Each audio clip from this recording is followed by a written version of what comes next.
On Sunday, March 2nd, 1998, the Empire Theater, originally built on 7th Avenue in 1912 and weighing 7.4 million pounds, was floated on tracks up 42nd Street to a new location close to 8th Avenue. Few witnessing this realized that the theater was originally named the Eltinge Theater in honor of Julian Eltinge, the acclaimed female illusionist and star of film and theater in the first third of the 20th century. We present you now by remote control that famous artist, Mr. Julian Eltinge, female impersonator.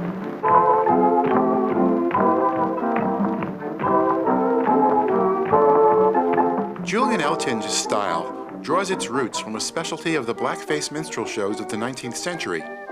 These shows featured gender impersonations of women, played seriously as fashionable, delicate, and refined ingenues.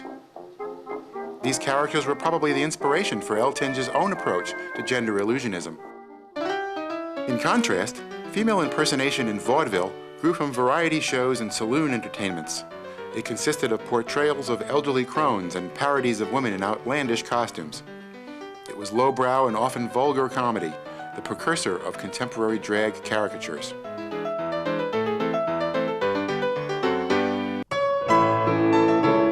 Julian Eltinge avoided this totally. His impersonations were elaborate feminine illusions, subtle and witty satires of the feminine image as defined by a male-dominated culture.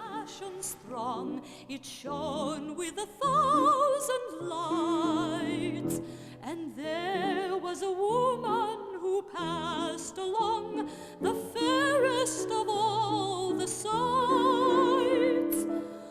At the height of Eltinge's success, Syme Silverman, the founder and editor of Variety, described Eltinge as an actor who has no peer, as great a performer as there stands on the stage today. Well, I first saw him in a vaudeville performance when I was 10 years old at the Keith Albee Theater in Boston on Washington Street. And I was at school then, and I decided to play hooky and see this performance. And the first one was at 1 o'clock in the afternoon. I got a ticket, found myself in an audience, and Eltinge appeared, but he was elaborately dressed and his hair was built up with a bandeau. Oh, his movements were very graceful, and he was beautifully lit. And then the performance came to an end, and I decided to go backstage. And I penetrated an alley and met a gruff stage manager. And he said, "You're too young to approach Mr. Eltinge." And I said, "But I know him." And he said, "Then you can go in." And Eltinge was in a kimono and in a corset. And I told him my ambition to be a female impersonator, like he was. And he said, "Oh, it's too strenuous. No, I wouldn't advise it. You keep on with your schooling." And then he gave me the most ardent and the warmest clap on my buttocks and signed a photograph, and I left.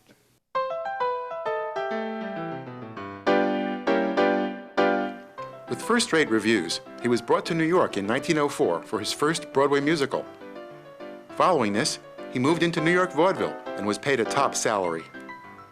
Audiences were amazed by his quick-change character transformations, and as one reviewer declared, completely deceived as to Eltinge's sex until he removed his wig.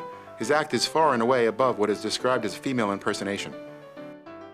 By 1910, Eltinge had reached the pinnacle of vaudeville stardom with top billing on the major circuits, an international reputation, and a salary that rivaled that of any other performer. His performance in the 1912 Broadway musical, The Fascinating Widow, capitalized on his superb female impersonations. He played both the male and female leads of a man disguising himself as a woman to expose a two-timing cad.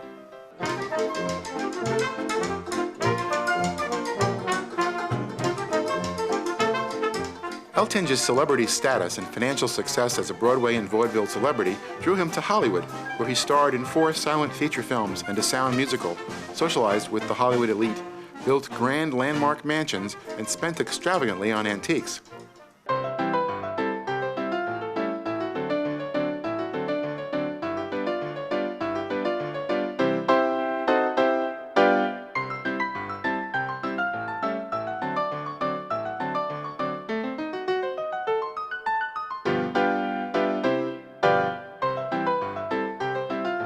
Greetings, ladies and gentlemen.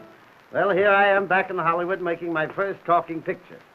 I have had several ladies on the set and ladies around the different studios ask me this year as to who is making my costumes. I suppose that today Hollywood leads the world in the making of gown creations. You see, we have so many marvelous movie stars who need so many clothes and costumes that has brought all the finest designers from all parts of the world to Hollywood. Despite Eltinge's reputation for tasteful elegance and high artistry, he was bitterly denounced by some critics who viewed his performances as examples of the foreign social and moral decay invading America's shores, offending those ingrained with the Wild West myth of a two-fisted masculinity. At a time when many critics scorned female impersonation, Eltinge made every effort to quash evidence of a homosexual identity, despite many indications to the contrary, presenting an intensely macho image of himself as a boxer, horseback rider, and ladies' man. As the Great Depression deepened, financial difficulties marked the beginning of Eltinge's decline. The vogue for female impersonation had ebbed, and it was no longer regarded as light-hearted entertainment, but a signal of perversion, and municipalities enacted laws against drag. Eltinge's life and health began to be jeopardized by alcoholism. In January of 1940, a portly Eltinge tried to make a comeback in a somewhat sleazy Los Angeles nightclub, but was refused permission to go on stage in costume. As a guest of honor in a show at Billy Rose's Diamond Horseshoe in 1941, Eltinge missed 2 performances and was found dead in his New York apartment. Tragically, within a decade after his death, Julian Eltinge became a footnote in the history of American entertainment. Today on 42nd Street, the old Eltinge Theater has been remodeled as the AMC Movieplex. On the original lobby ceiling, a fresco of the 3 Muses can still be seen, all portraits of Julian Eltinge as a woman. Though Julian Eltinge has fallen into obscurity, when show business professionals and historians talk of the great performers of the past, it is always Eltinge who first comes to mind as the classiest and most successful of female impersonators.